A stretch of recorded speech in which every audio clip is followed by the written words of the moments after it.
Stars আছে, ওখানে তোমাদেরকে নিয়ে যাব। বেশ, ওইখানে তো যাবোই। তার আগে বলো এখানে ঘোরার কি কি জায়গা আছে?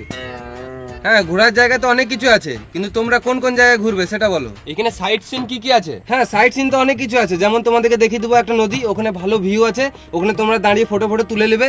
তারপর দেখিয়ে দেবো তোমাদেরকে ঝর্ণা, ওখানে ঝর্ণাতে তোমরা খানি খেলে নেবে। তারপর শেষে তোমাদেরকে দেখিয়ে দেবো ইন্ডিয়া পাকিস্তানের বর্ডার, তার জন্য তোমাদেরকে 500 টাকা এক্সট্রা লাগবে। এই মারা, ওয়েস্ট বেঙ্গলে ইন্ডিয়া পাকিস্তান বর্ডার কবে হলো? ও, তার মানে মিথ্যা কথা বলছি? গাড়া মারা তোমাদের যেতে হবে না, অনুত্রটো দেখে লাও গা। না না, তুমি যখন বলছো নিশ্চয় হবে। ঘর বাড়ি ছেড়ে রাস্তায় রাস্তায় টোটো চালাচ্ছি, এরা আবার গাঁড় পাকাও মারছে। আমাকে বিশ্বাস হলে চলো, না তো এখানেই নেমে যাও। বেশ বেশ, চলো চলো।